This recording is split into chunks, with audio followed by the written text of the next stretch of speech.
وہ بصرہ پہنچا اور لوگوں سے حسب ضرورت قرض لیا اور امیر المومنین کی خدمت میں مدینہ منورہ کو روانہ ہو گئے۔ مدینہ پہنچا تو دیکھا کہ امیر المومنین عمر بن خطاب رضی اللہ تعالیٰ عنہ لوگوں کو کھانا کھلا رہے ہیں۔ کھانا کھلانے کے بعد جب امیر المومنین گھر جانے کے لگے تو وہ پیغامبر میسنجر بھی ساتھ ہو لیا۔ گھر پہنچ کر بیٹھے تو دوسرے دسترخوان چنا گیا۔ کھانے میں روٹی، زیتون، نمکین، دلیا تھا۔ دونوں نے کھانا نوالا کیا۔ کھانے کے بعد پیغامبر نے کہا، میسنجر نے، امیر المومنین میں ساریہ بن جنیم کا پیغام لایا ہوں جو جنگ میں ہیں، وہ جنگ کر رہے ہیں، انہی کا پیغام لایا ہوں۔ امیر المومنین نے سنتے ہی پرتپاک انداز میں اسے خوش آمدید کہا اور اسے بہت قریب کر کے اپنے پاس بیٹھا لیا۔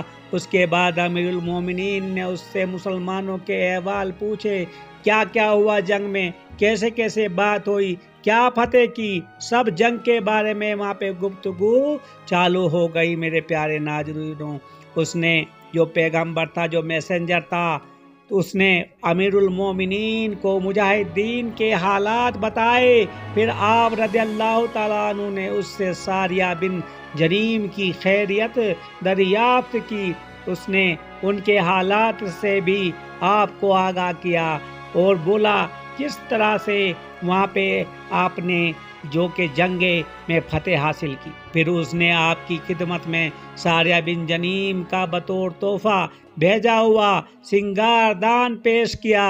تحفہ دیکھتے ہی امیر المومنین کا تیور بدل گیا اور زوردار آواز میں کہنے لگے، مجھے یہ تحفہ نہیں چاہیے، اس کا حق یہ ہے کہ تم لشکر اسلامی کے پاس جاؤ اور اسے ان مجاہدین کے درمیان تقسیم کرو۔ یہ کہہ کر امیر المومنین نے تحفہ لینے سے انکار کر دیا اور پیغامبر یعنی کہ جو میسنجر تھا اس کو واپس جانے کو کہا۔ پیغمبر کہنے لگا، امیر المومنین میں اپنے اس اونٹ پر دور سے سفر کر کے آپ کی خدمت میں پہنچا ہوں۔ یہ اونٹ جو ہے جو کہ بڑی طرح تھک گیا ہے اور ساتھ ہی میں نے یہاں آنے کے لیے کچھ مال بھی قرض لیا ہوا ہے، اس لیے آپ میری سواری کا بندوبست کر دیں اور مجھے اتنا مال بھی دے دیں جس سے میں اپنے دیار میں واپس ہو سکوں۔ امیر المومنین نے دیکھا کہ پیغمبر اسرار کے ساتھ تقاضا کرتا جا رہا ہے تو آپ نے صدقے کے اونٹوں میں سے ایک اونٹ اسے دے دیا اور ساتھ ہی اس کا اونٹ لے کر صدقہ کے دیگر اونٹوں میں شامل کر دیا۔ پیغمبر کو جب امیر المومنین کی جانب سے کچھ ہاتھ نہیں آیا تو وہ غصے کی حالت میں بصرہ واپس گیا۔ مدینہ میں پیغمبر سے ساریہ بن جنیم اور فتح کے بارے میں پوچھا گیا کہ فتح کے دن تم نے کوئی بات سنی تھی؟ پیغمبر نے کہا، ہاں ہم نے یہ سنا تھا، اے ساریہ، پہاڑ کے دامن میں یعنی کہ جنگ کی بات بتا رہا ہوں میں، جو کہ حضرت عمر بن خطاب جب خطبہ پڑھ رہے تھے مدینے میں اور جو کہ وہاں پہ مجاہدین جو کہ جنگ لڑ رہے تھے وہاں پہ انہوں نے یہ سارا ماجرا سنا تھا۔ تو یہی یہ ممبار جو کہ میسنجر تھا یہ آپ کو بتا رہا ہے۔ تو ہم دشمنوں کے نرگے میں ہلاک ہو جانے والے تھے، مگر جب ہم نے آواز سن کر پہاڑ کے دامن میں جا کر لڑائی کی تو اللہ تعالیٰ نے ہمیں فتح و کامیابی سے نوازا۔ تو یہی ہم نے سنا تھا میرے حضور، میرے سربراہ۔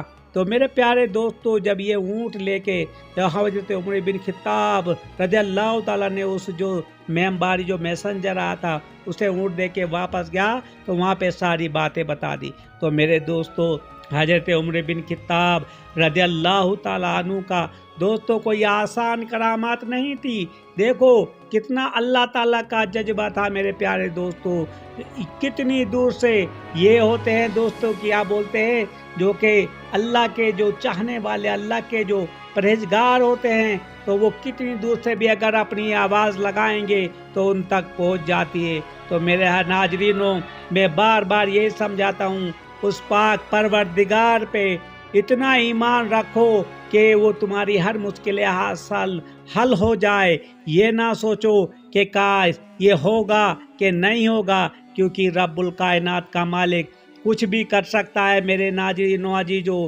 اور یہ نہیں، یہ پہلی دنیا میں نہیں، آج بھی تم کر سکتے ہو، لیکن حلال کھانا ہونا چاہیے، سچ دل میں ہونا چاہیے، دل ایک دم سچا ہونا چاہیے، نہ کہ اس میں دنیا کی چاہت بھری ہوئی ہو۔ دوستو اگر دنیا کی چاہت تھوڑی سی بھی دل میں بھری ہوگی تو تم کبھی کامیاب نہیں ہوگے۔ اللہ تعالی ہمیں اچھا بننے کی توفیق عطا فرمائے۔